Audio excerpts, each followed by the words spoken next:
Okay, so thank you everybody for joining us tonight. It's my pleasure to introduce our speaker, Dr. Martyn Allen. I think Martyn's known quite well to many of you in the Southeast, not least because he's our former chair of this committee.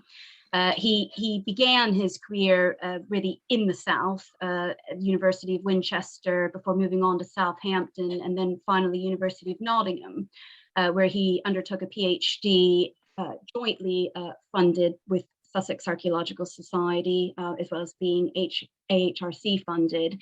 And one of the case studies, or the major focus of this work, was looking at the animal bones, reassessing the collection from Fishbourne Roman Palace near Chichester.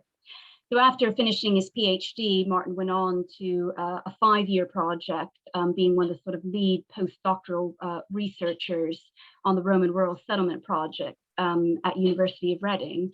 And ever since then has moved more into commercial archaeology and is currently with Oxford Archaeology as their senior Post-Ex Project Manager. So without further ado, going to hand over to you, Martyn. Lovely, thank you very much, Anne. That was rather nostalgic. I quite enjoyed going back thinking about what I've been doing over the past 20 so years.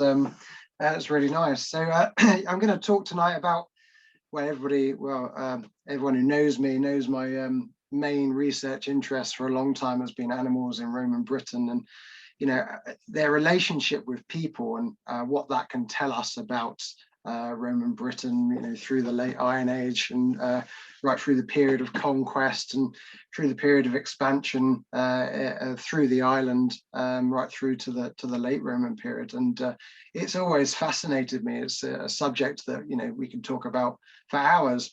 If I go over an hour tonight, please stop me. I may waffle a bit. I've tried to narrow it down a little bit. You'll notice I've added an extra bit in my title, a zooarchaeological perspective. As Anne has said, that's my background. I'm an animal bone specialist, and I'm keen on looking at this, our direct evidence for animals in the past and what they can tell us about people and human-animal relationships. I'm going to focus specifically in this talk on 3 main areas. The agricultural economy, which is perhaps the main area that most zooarchaeologists look at in any period of the past. Hunting, which is a subject which has also fascinated me for years, and I've done a fair amount of work on wild animals as well, particularly in Roman Britain, and also animals in ritual contexts as well. So I'll go through these gradually, and hopefully it's a fairly laid-back talk for everyone. But I do warn you, as a zooarchaeologist, there will be a graph or two in here, so bear with me. I'll try to explain everything as best I can. So what do animals tell us about people in the past? Well, as I say, the main one being agriculture and livestock husbandry. Most archaeological sites we dig, you'll find the remains of cows, sheep, pigs, horses. So, people in Roman Britain, it was fundamentally an agricultural society, and people talk about the army and Roman towns a lot, but the vast majority of people in Roman Britain were spending most of their days with their livestock on their farms. So this is perhaps probably the main area where we think about. Hunting, fishing and fowling was much more rare compared to farming. Many fewer people did it, and the people who did undertake hunting did it for particular reasons, linked to social status, linked to cultural identity, really quite fascinating insights into certain sections of society. We have evidence for sacrifice, potentially evidence for things like divination, which we know about through ancient texts. And there are types of evidence that animals are involved in which could link to these types of activities as well. Social taboos, not only are we thinking about the animals that we do find on archaeological sites, but what about all the animals that we don't find in archaeological sites, but we know were around in the landscape? Is there a reason why people were avoiding certain types of animals? Was there social taboos against interacting with particular types of animals? And that's something we can think about, particularly if we see them in imagery as well, but we don't find them on archaeological sites. I'll touch on that a bit later. And also the main one with regards to people is diet, and what that tells us about status, what types of meat people were interested in eating, what other types of meat do people have access to, which types of meat do people not have access to, tells us a lot about people and their worldviews in the past. So just a very quick run through the sources of evidence that we have for animals in Roman Britain. So I say my interest really is in the animal bones, the physical remains, but we can look at ancient texts, classical writers talking about Britain. The evidence is fairly scant, but a lot of them do mention animals in one way or another. Things like the Vindolanda tablets, we've got itemized requirements of the army on Hadrian's Wall, talking about different types of food, and animals are involved with that as well.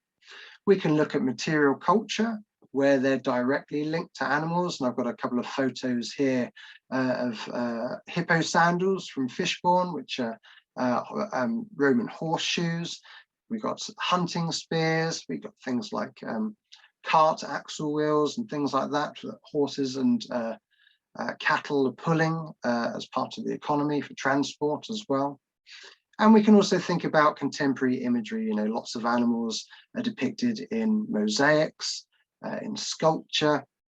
These lovely hunt cups. This one here is from the Carinium Museum, depicting a hare, and you sometimes find dogs chasing them on some of these hunt cups. So we think about animals in imagery and the way that people thought about them, not just in the way that they were exploiting them in the landscape as well.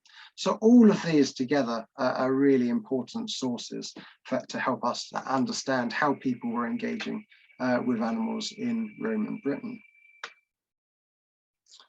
As Anne mentioned, I spent about 4.5 years at the University of Reading on the Roman Rural Settlement Project. And one element of this project was building a database of animal bone data from sites dating between the late Iron Age and the end of the Roman period.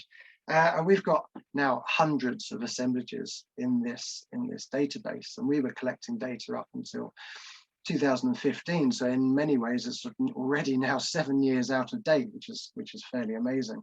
But that shows you the extent of particularly commercial archaeology in this country, and the rate at which we are producing data at the moment. It's absolutely fascinating. So this database can be added to now to continue to help us understand human-animal relationships in Britain during this time. But even with this data set, if we look at this map of where all the assemblages have come from the country, I mean, it's really concentrated around this area, which we call the central belt of England, from the Fens down to the Severn Estuary. So if you threw all this data in one data set and said, oh, this is what we know about animals in Roman Britain, what you're actually looking at is the pattern in this part of the country. South of England, fairly well populated with assemblages. We do get blank spots around the Weald. That's mostly due to soil conditions and recovery.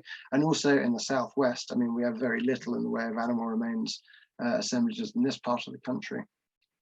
We do have this kind of Fosse Way divide you'll see here. So this side, once you start hitting the uplands, there's much less in the way of modern development. So there's less excavation, but a lot of this is to do with differences in soil pH. Effectively, it becomes more acidic, and animal bones simply don't survive in this part of the country.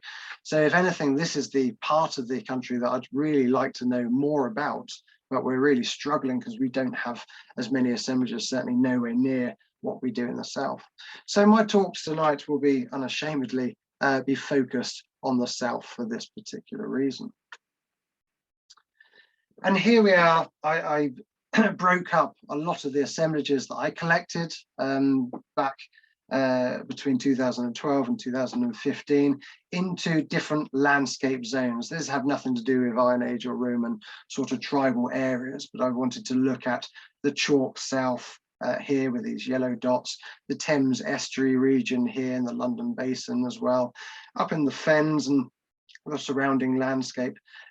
So it just gives us a really nice way to view the data in terms of landscape and sort of forget about modern political boundaries in a sense.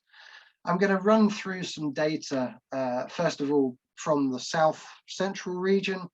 As I said, the chalk downs of Dorset, Hampshire, West Sussex, and where they go up into Surrey as well is a really interesting area. And in many ways, quite different to some of the other areas. And even we find quite a lot of regional variation within these. And we'll also look quite briefly at the Thames Estuary and London Basin region as well, to see if we can contrast the patterns of animal husbandry in these two areas. So to begin with livestock in the south, it's our sort of modern perception of the chalk downlands is it's a sheep farming landscape, and when we look at a lot of the first zooarchaeological assemblages that were coming out, particularly from sites like Danebury, they were heavily sheep dominated, and it kind of reinforced this perception that it was all sheep farmland. But that's not strictly the case. There's a lot of cattle, pigs, and horses around as well. So we need a big data set to really try and drill down into this.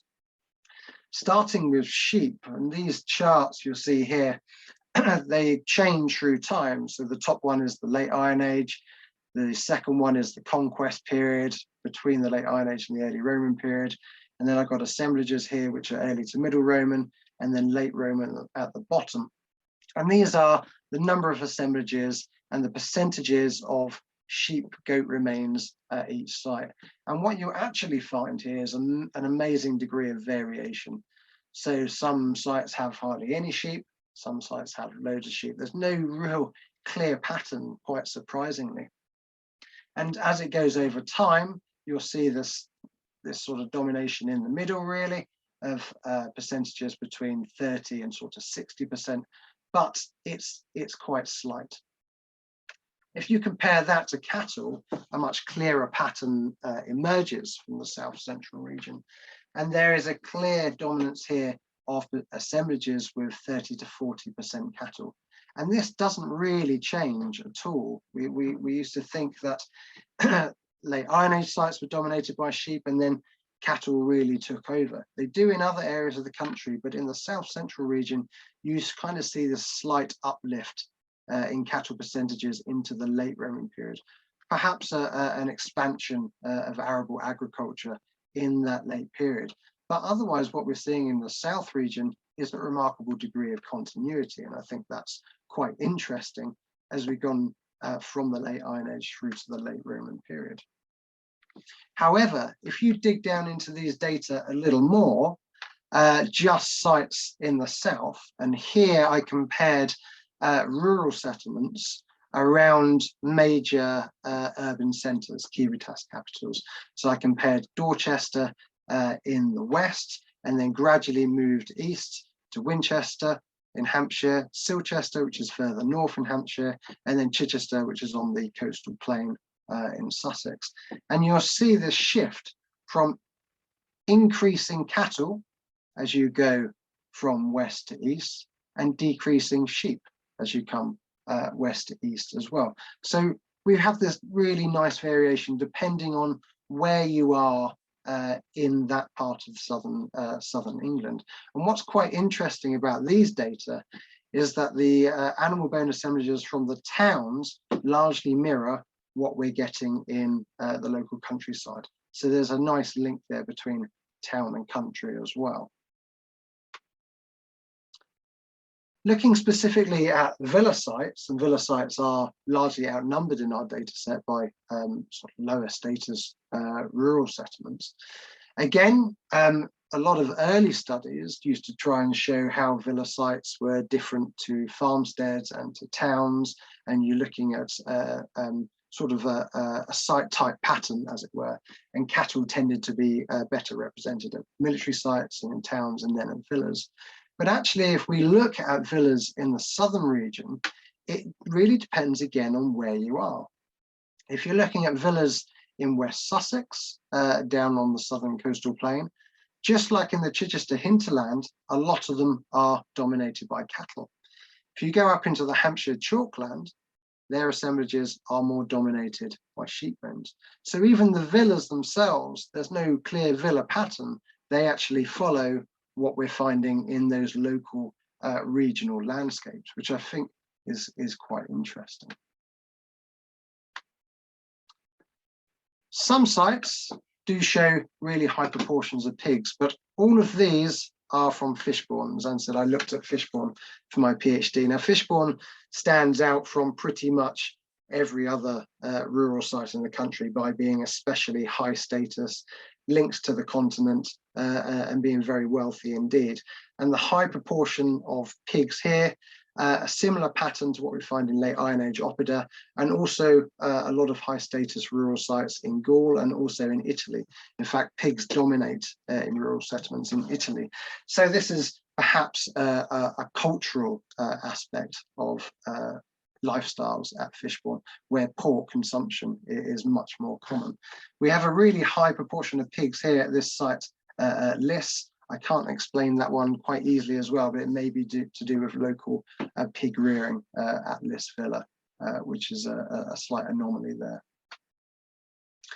Moving across to the Thames Estuary region and London Basin, we see a much better pattern of change through time. And here I'm showing the same graphs from rural settlements in these regions and putting cattle next to sheep. What we see here, rather than continuity, is a real shift or an increase in the proportion of cattle at rural settlements over time. So in the late Iron Age, early Roman period, settlement assemblages were really, you had around about 30 to 50% cattle. As you go through to the late Roman period, you might find a much higher proportion with over 50%. A clear shift towards sheep husbandry, cattle husbandry, sorry. Sheep, by contrast, show this opposite sort of decline in sheep rearing in this region. And the argument here is that this, more so than the southern region, does reflect a clear emphasis on the expansion of arable agriculture in this region. And I'm going to come back to this point in a bit. Pigs don't show a clear pattern, except for the fact that we lose the assemblages with a higher proportion of pig remains after the late Iron Age. And a lot of this is linked to the reduction in the number of late Iron Age Oppida, which tend to have high proportions of pigs. As I said, similar to Fishbourne, wealthy sites also in London as well have higher proportions of pig in the early period. Places like Colchester have higher proportions of pig, and I think this is linked to these very early sort of high status settlements. But otherwise, pigs are generally contribute below 15% of the proportion of the major livestock in rural sites. Looking very quickly at perinatal remains. So these are bones of very young animals, sometimes fetal animals, animals that have been alive for perhaps only a few days or weeks or months. These are very difficult to find because they are quite fragmentary. They don't survive as well as bones of adult animals. But where we do find remains of perinatal livestock, this is direct evidence of on-site breeding. So we're looking at sites that are involved in breeding livestock. It doesn't mean that sites without perinatal bones aren't involved with breeding, but we can start looking at patterns where they are apparent. If we look at the data from farmsteads and roadside settlements, we see the highest proportion are actually belonging to sheep and lambs, so local lamb rearing. The interesting one here is, again, pigs, where we find the highest proportion of sites with pig remains actually come from villas, so the high status sites. Whether that is to do with on-site rearing of pigs, or these are slightly older pigs that are coming in and being brought in for slaughter and consumption is often difficult to tell. We can't always tell exactly how old those are. But the difference here between the villa pattern and the rest of the sites in Roman Britain. Quite an interesting contrast. I want to move on to measurements. Most zooarchaeologists you'll find sitting at a table somewhere taking countless measurements of animal bones over and over again. This is the late great Angela von den Drijch.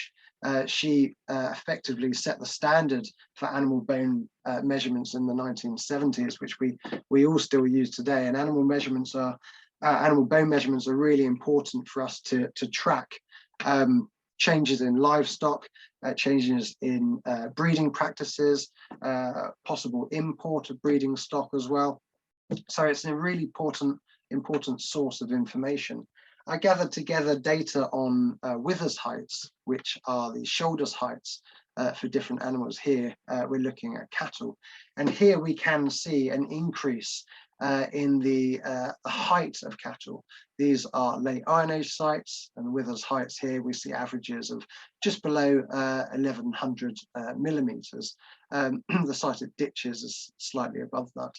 No real change going into the early Roman period, but we start to see sites such as at Haddon, where we have much taller cattle coming in here, and I think this is probably a specialist site.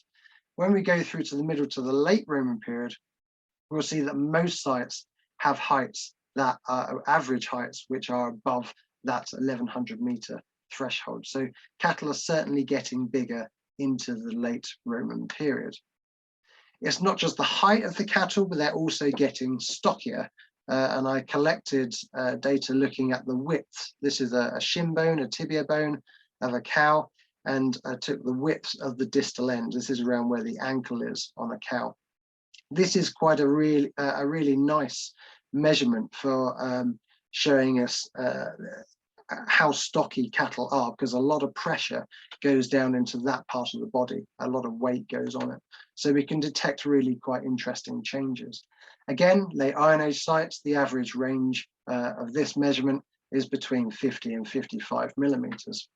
By the early Roman period, most of them are around 55 millimeters, going up to 60, some quite stocky cattle again. Again, this is Haddon in Cambridgeshire. Something is going on there, I think perhaps more intensive breeding. And then when we get to the late Roman period, most sites average around this 60 millimeter mark. So they're clearly growing in size, getting taller, but also getting stockier as well. The cattle are getting bigger. And here's a comparison of some particular sites where we look at cattle metatarsal bones, and these are the rear foot bones just below that tibia bone I showed you before. So we've got fairly short cattle, a northern site, Carlisle. We have two villas here, late Roman period, which see a size increase. And then we get some, what I think are perhaps specialist sites. This is Orton Hall Farm. We get some much bigger cattle here, and I think this is linked to Orton Hall's farm's role as a major agricultural producer.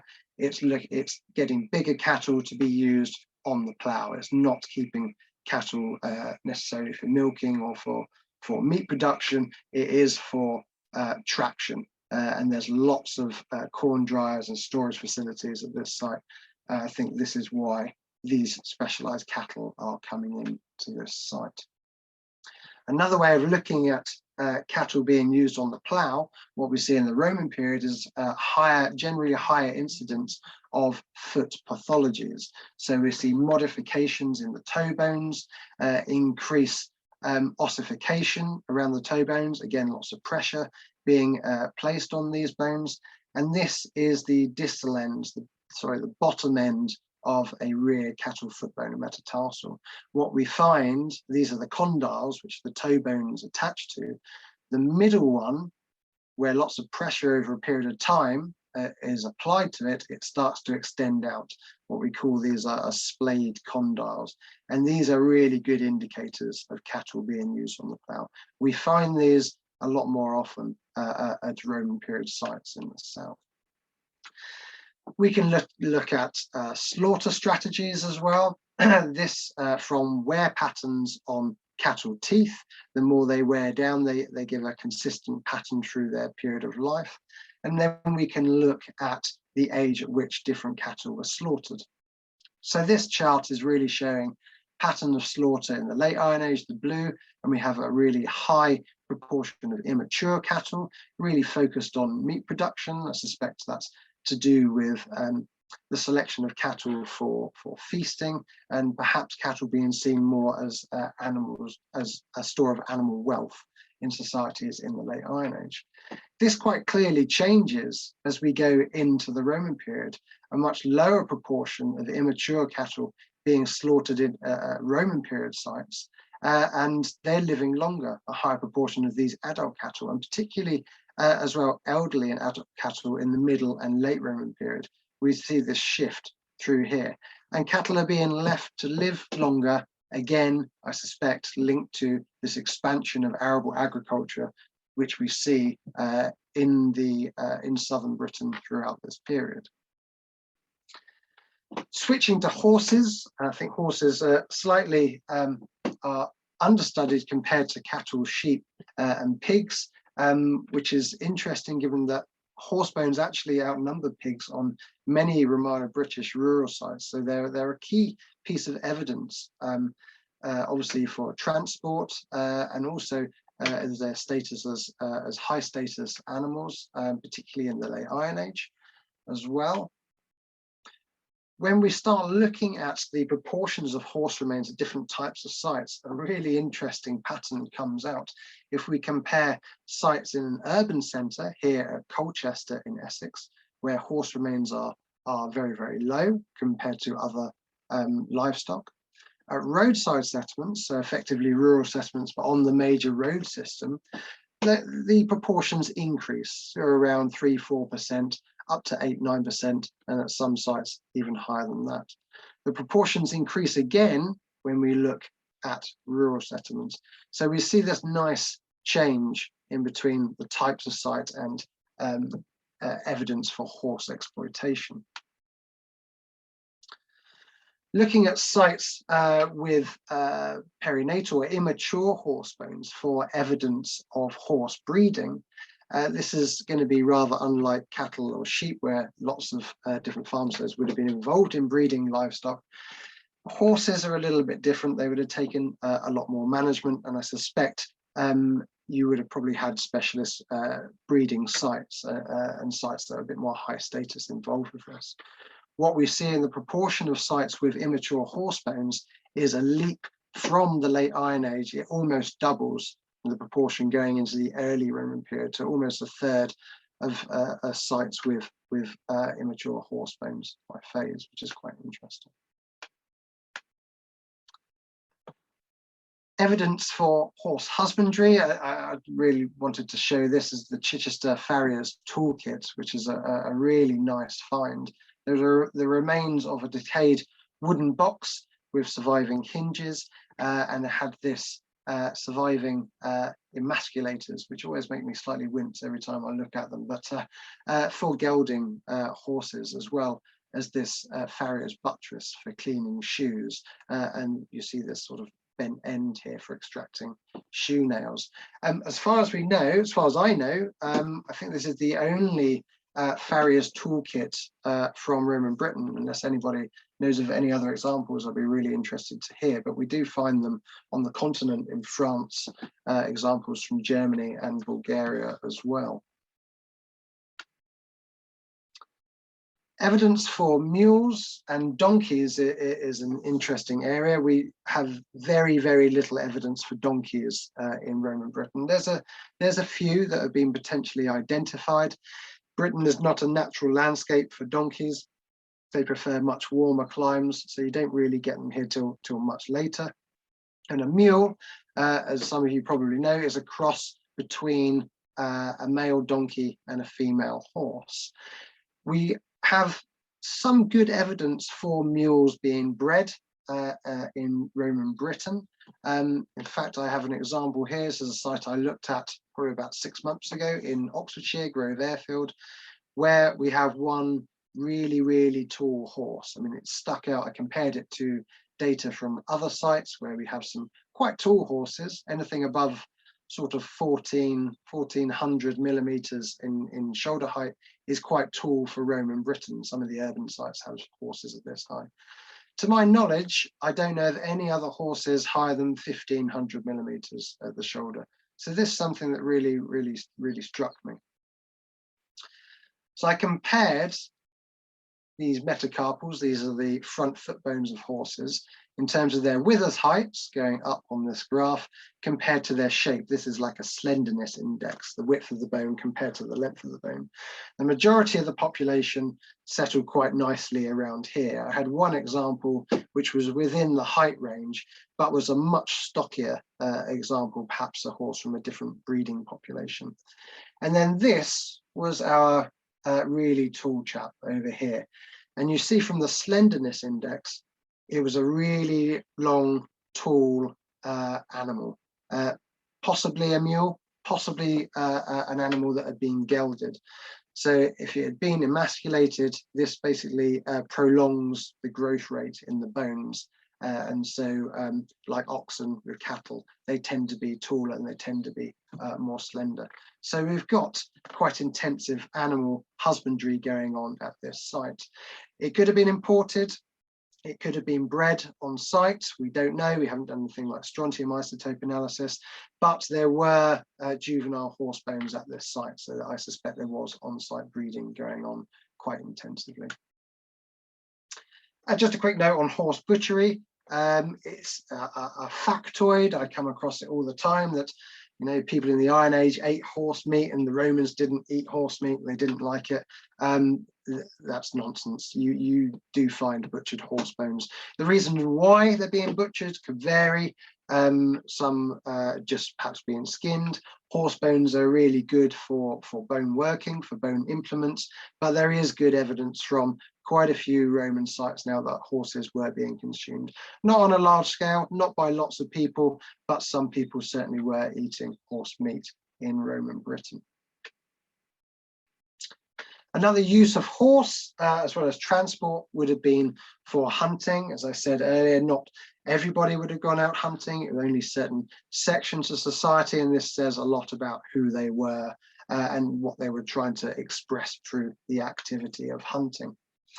In the Iron Age, their wild animals are really rare. I mean, they're found, their remains are found in archaeological assemblages in very small numbers, in many cases not found at all.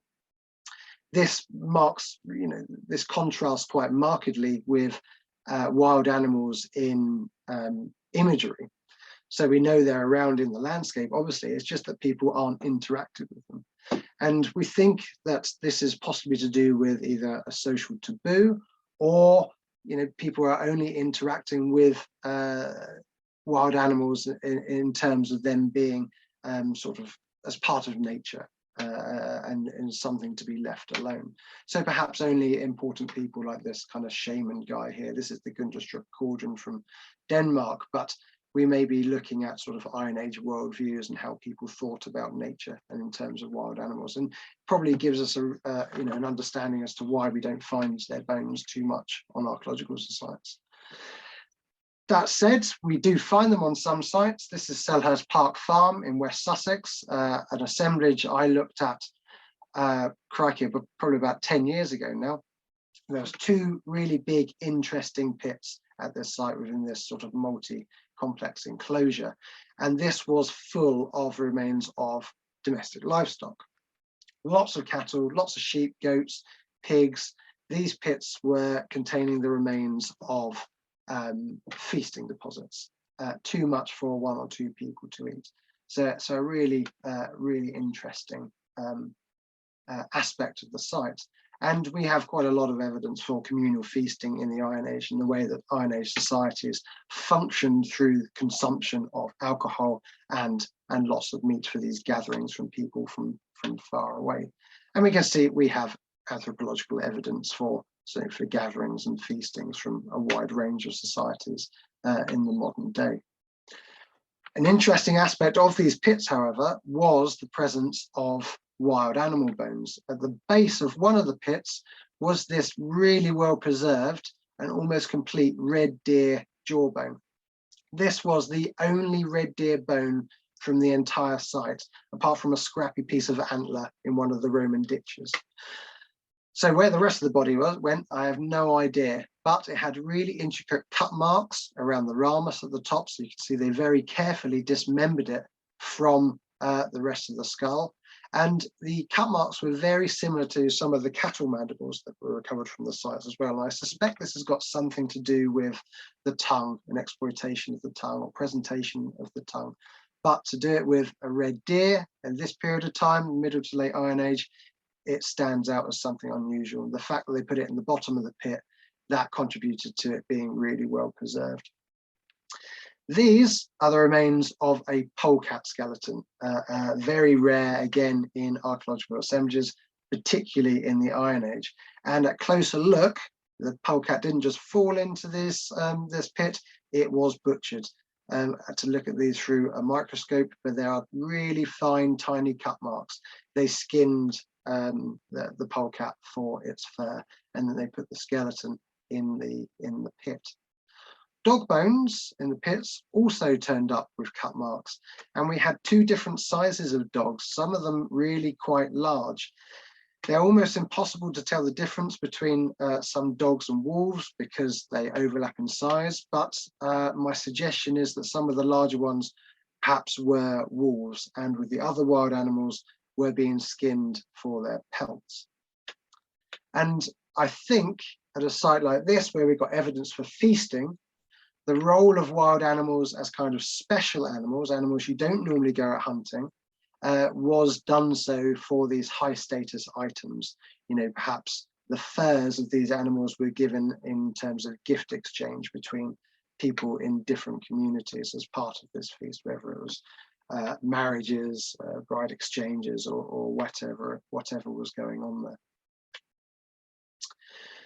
Looking at wild animals going through the Roman period, we do see an increase in the exploitation of wild animals. And these are the proportion of sites with red deer bones and roe deer bones in red. And we do see this increase in time. So the idea that you didn't hunt so much in the Iron Age, that started to change a little bit as people began to get different ideas about status and landscape as we went into the Roman period, particularly into the late Roman period. What's important with deer is to try and differentiate between postcranial bones and antler, because antler, of course, can be collected from the countryside. You don't need to hunt a deer to get its antler because they shed them once a year after the rut. We do see some really nice variation between different types of sites. So rural sites, the proportion of deer bones is sort of half and half with antler and postcranial bones. Compare that to villa sites, and it's nearly all meat bones. So it's high status hunting for meat and not just collection of antler for working. Some really nice variation there in terms of deer bones. Again, this is just showing the percentage of deer bones from different types of sites. They stick out at villa sites, much higher proportions, still low overall. We're looking at 2, 3, 4% in terms of entire animal bone assemblages. But we can see this clear difference between villas and military sites as well. So there's a link here between high status in the countryside and military ideals compared to everybody else in society. So nice variation. I had loads of deer bones at Fishbourne, and these are all red deer bones. Not only were they hunting red deer fairly regularly, but from the size of the bones, I compared lots of measurements, it looked like they were going for stags, and they were also from juveniles, not really young, sort of full-size red deer, but not fully mature, at least skeletally. These are the femur bones, the thigh bones, and this is the distal end, which hasn't actually fused yet. So these animals are all roughly the same age when they died. This is possibly a herd management strategy, or is perhaps particular deer were being targeted for hunts at this site. I'm going to shift now into thinking a bit more about ritual practices, animals being used in burials, what animals were appropriate to be buried with. Was it full skeletons, or was it carcass parts, meat body parts that were being taken with people to the afterlife? and what different types of burials were they being placed in. We find animal remains in both inhumation burials and cremation burials. A slightly higher proportion of cremations will include animal remains compared to inhumations, but this pattern changed quite drastically over time. Cremation burials, there's no real change, a slight increase from the late Iron Age into the Roman period, and then a drop off into the late Roman period of cremation burials that include animal bones. Inhumation burials, quite different, a much higher proportion in the late Iron Age over to the conquest period, but then that drops away as you go into the Roman period. Probably about half the proportion of inhumation burials actually include animal bones in this later period. And here's a picture of one of these nice middle Iron Age pit burials with a person here, and you can see a cow jawbone. They're normally disarticulated or semi-articulated body parts being placed with people in these contexts. What animals are being placed in burials? Completely different to the agricultural economy. Sheep feature very, very well, in fact, but then chickens are actually really, really nicely represented in burials. These are followed by pigs. Then you've got cattle, the mainstay of the Romano-British agricultural economy in some areas, actually are much less. And then that goes down to dog bones, horse bones, and again, wild animals not very well represented at all. When we look at different species in different types of burial context, this looks even more interesting. Sheep, it appears, was appropriate to bury in inhumation burials or cremation burials. Quite a high proportion, not a great deal of difference. Cremation burials, in fact, actually have high proportions of chicken and pigs. So people who preferred to be cremated in this particular way, and that says a lot about their sort of cultural identity, the way you want to be buried as part of your community. And these were the animals that were appropriate to be buried in that context. Whereas in inhumation burials, we actually find much higher proportions of horses and dogs, whereas chicken and pigs less. Shifting slightly to what we call structured deposits. Now, these are the placement of animal remains in pits or in ditches or in wells or in shafts, not just thrown away bits of food debris or butchery waste. These are deliberately placed animal parts, whole skeletons, skulls, often with other types of finds, whole pottery vessels that haven't been broken. They've been deliberately put there for potentially a range of reasons.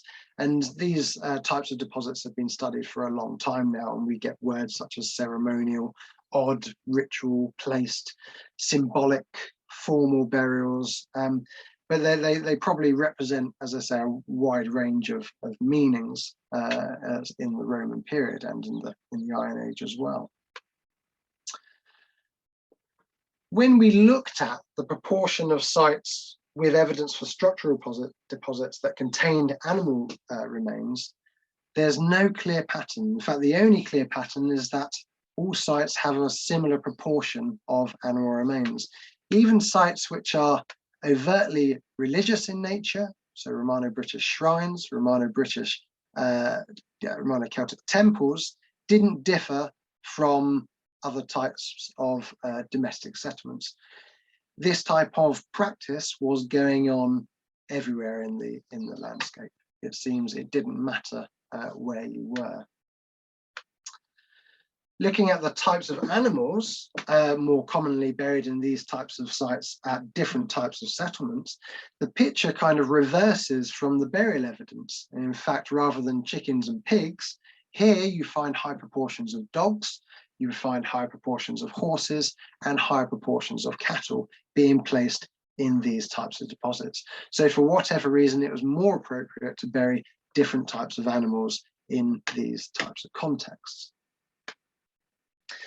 I'm going to talk a little bit about shafts and wells as particular feature types in which we find articulated animal remains. One of the oldest and still best examples is Oak Ridge in Hampshire, where they dug crikey, over 26 meters at the very bottom of this well. You won't find this these days because of health and safety. You won't get units digging that far down into a well. But this well was completely almost cleared out. It had almost 25,000 fragments of animal bones from a minimum of 840 animals being placed in one well. Mark Maltby analysed all of this in the early 90s and found 38 different species of animals just in this one well. High numbers of bones from neonatal fetal livestock, so young stillbirths. These aren't just animals that are falling down the well. A lot of the carcasses were heavily butchered. And then in others, there was no butchery marks at all. They're being placed in the well. Large numbers of dogs, puppies, cats were being recovered, some wild animals. And what was interesting from Mark's work, I don't know if he still thinks the same, but he interpreted all of this as just waste. It's not ritual, it's just animals being placed in here as waste. But a year later, when the rest of the material from the well was published, we found actually there were complete pots being placed here, human remains, human skulls that are being placed with these animal remains. So I think the picture actually is a little bit more complex than just waste deposits. Another interesting one, this is a well at Beddington Villa in Surrey, a disused well. There's leather shoes that are being placed with partially complete pots, and then this almost complete horse skull. In fact, not this horse skull, but a horse skull was placed in this deposit. And the excavators there suggested that this was a ritual backfilling deposit in response to the well drying up. Some really nice examples of wells at Baldock in Hertfordshire, which is a late Iron Age oppidum and Romano-British roadside settlement. One well had 4 dogs placed in it, dating to the 1st and 2nd century, and there were the remains of around 13 horses placed in 2 late Roman wells. And what was interesting about the late Roman wells is here, again, as I say, unusually, you're finding wild animals being placed in here. And there are the remains of 2 red deer fawns, hares, fox, and also these spearheads as well. Potentially we're looking at maybe a hunting cult or something of that ilk here. And also a link, obviously, back to the horses as well. That could be interesting. Ewell, coming back to Surrey, a site which has had quite a lot of excavation, but we still know, not so much about this settlement in terms of its broad scheme. What was it actually doing? We know it's a roadside settlement, but there's a lot of evidence for ritual activity, and particularly these really deep shafts. It seems wherever you dig in, you'll find a deep shaft, and it'll be full of some really interesting remains and lots of animals. Just one example, this is Hatch Furlong. There's 3 shafts that contain the remains of several young dogs, some puppies, and this was bounded by a ditch to the north, and that contained dog skulls within the ditch. So forms of ritual activity linked to dogs there. Another roadside settlement, this time at Higham Ferrers in Northamptonshire, a site where the agricultural economy was actually focused on sheep. We have, this is the main settlement on this side of the road as it goes through the settlement, and there is a shrine on this side. We know that it's a shrine because of finds of hundreds of votive deposits here, coins, brooches being buried within the shrine. Animal remains, almost exclusively sheep and or goat. So we're looking at selection of particular types of animals being placed within the shrine, and that is a characteristic of a lot of shrines in Roman Britain. Tony King has done a lot of work on this, and some shrines will only have 1 or 2 types of animals being placed within it. But the sheep example here at Higham Ferrers is an interesting example. No evidence of age selection in the sheep, but a predominance of upper front limb bones, so scapula and humerus. So they're taking particular portions of the carcass and then burying it in the shrine itself.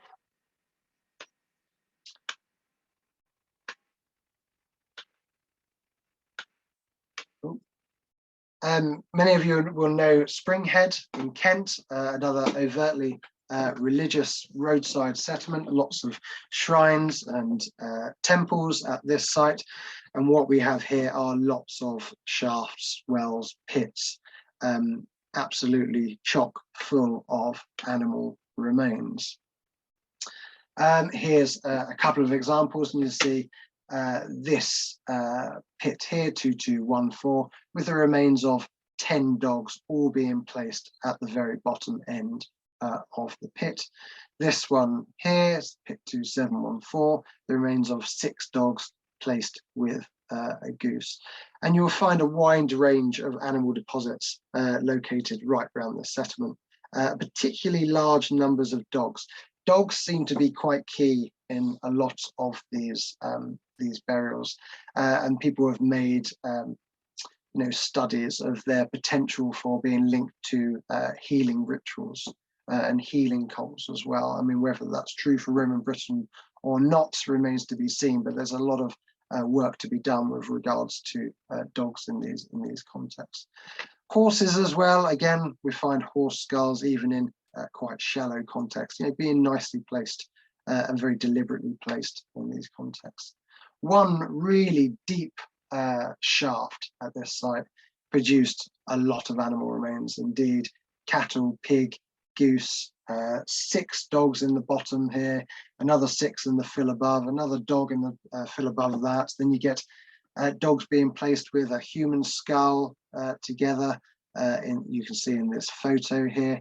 So lots of ritual deposition. We have skulls again of horses and cattle further up, and then much nearer the top there is a dog skeleton with the chain still around its neck. So some really well preserved remains here in these contexts. So it brings us back to how we think about shafts and wells. Obviously they would have been disused by the time they were getting filled up with these deposits.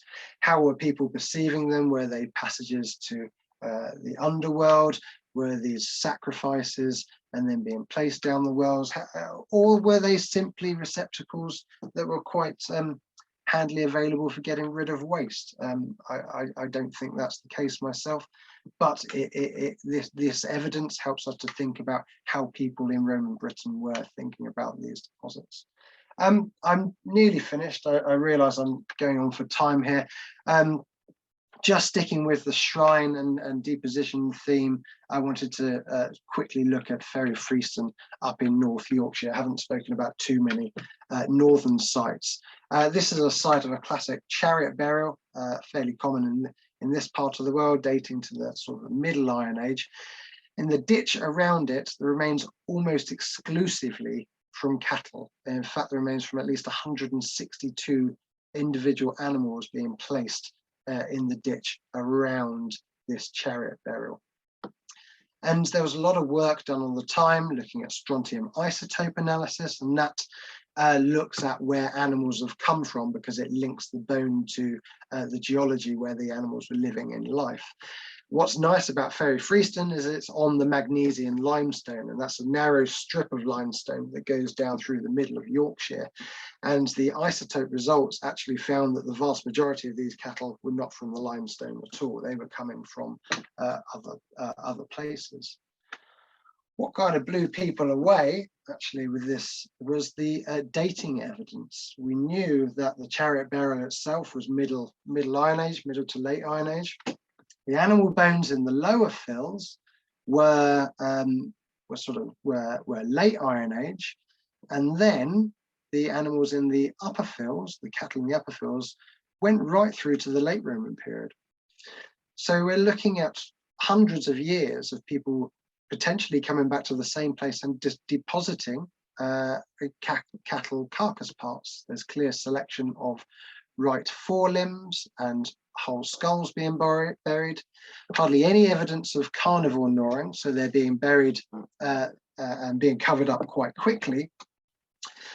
But what we might be seeing, rather than people coming back after years and years, is possible evidence for secondary deposition of curated cattle parts, so cattle that may have been kept for a long time, or the remains of cattle carcasses, and then being buried at a later date. And there is lots of anthropological evidence, once you look through the literature, of non-pastoral societies actually doing this, keeping hold of livestock skulls and body parts, and then placing them in features of significance at a later date. So I think as I come to the end now, you know, I want to think, you know, when we dig up animal bones from archaeological sites, not just Roman sites, we tend to just think, oh, that's just what people are eating. It doesn't really mean very much. But actually, we have a unique window into how people thought about their landscape, about their cultural identity, how they were living with animals, thinking about that very emotional attachment to animals, what they were going through when animals were being slaughtered. It's difficult for us because most of us today don't slaughter animals. We, you know, they're very sanitary packed in supermarkets. We buy meat, we bring it home. We don't think about the animal very much from where it's come from. That's not the case really for Roman Britain. People lived with these animals every day. The way that they slaughtered them, the way that they butchered them had a lot of social meaning tied up with them, and indeed how they buried those remains afterwards as well. And we need to think about that a lot more clearly when we're thinking about our archaeology. And so I just want to finish with a little bit on sacrifice and divination, you know, because for a farmer in Roman Britain, they weren't eating meat every day. To slaughter your animal, it would have been a sacrifice. You know, you're giving up part of your personal wealth. As I say, animals you have a close personal connection to. Perhaps it's only certain people in society who are allowed to do the slaughter.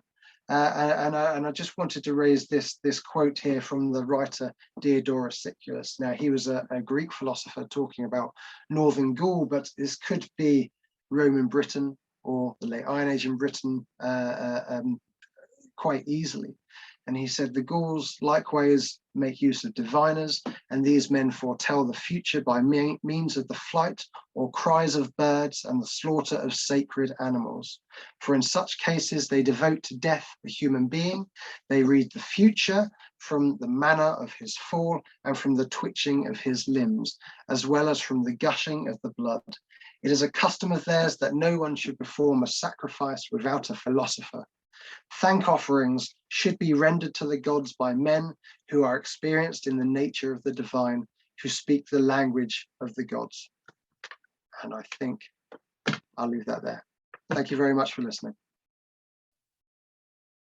Brilliant. Thank you, Martyn, for that. I'm quite pleased you kept that to an hour. And I think what's amazing is how much there really is. I mean, as you said, you could have easily spoken for 3 hours. And, you know, as you know, I mean, you've only just really even covered, you know, wild game and, you know, domesticated, you know, animals, not so much fish and bird and, you know, everything else you could have gone into a lot more detail about. I know we've got a couple of questions. I'm just going to steal my sort of chair's right and ask one really quick one. I was interested about the literary references, and looking at the, you know, structured deposits. I was thinking, oh, I wonder if there are any references specifically to deposition. I'm thinking, oh, probably not. But then seeing that the last reference you put up, I mean, is it more just about the sacrifice, or do we, that to your knowledge, do we have references to the, you know, as I say, the animals actually being deposited in pits or in any other way? I can't think of any off the top of my head, not quite that specifically. I think if you I'm sure there are, you know, potentially those types of references. If you look at classical Italy, that there may be some there. I mean, I have to say that the classical literature is not really that's not really my background. You know, I drop in and out of it as I see fit, but Nothing that I can think of off the top of my head, and certainly nothing that's specifically relevant to Roman Britain. Yeah. But that doesn't mean that it's not out there. Okay, so we've got our first question, which will please you, no doubt, because yes, asking about the fishborn rabbit. So, could you well, talk more about fishborn briefly, about the potential deer park there, and of course the more recent evidence of the rabbit. What, just generally? What, Sorry, well, a specific question. You open the chat there. So, do you have any comments about the famous fishborn rabbit? Also, the potential deer park. Oh, I do have a comment about the famous fishborn rabbit. I'm really annoyed that I didn't identify it when I was looking through the animal bones. So that's something that's really a bit of a bugbear, to be honest. So there was lots of hair bones, and there's an absolute ton of hair bones. And the thing about rabbit is when you find it archaeologically, rabbits burrow, so most of them are modern, so you don't tend to find them. When you do, they tend, they look very fresh. They're out of keeping with the rest of the remains. But I think that the rabbit from Fishbourne, it is a Roman rabbit, and it is pretty much one of the only ones from Britain, which means it is incredibly significant. We have remains at Fishbourne that we don't find anywhere else in the country, and it links to what we know about the material culture from the site, as in they were importing a vast amount of stuff from the continent.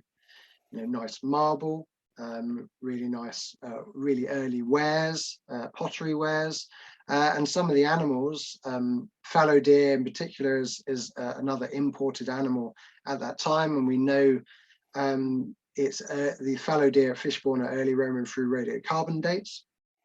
They would have been brought in from, we don't have that many fallow deer from right across continental Europe. So they're really high status animals at that time. They're not bringing them in to eat them.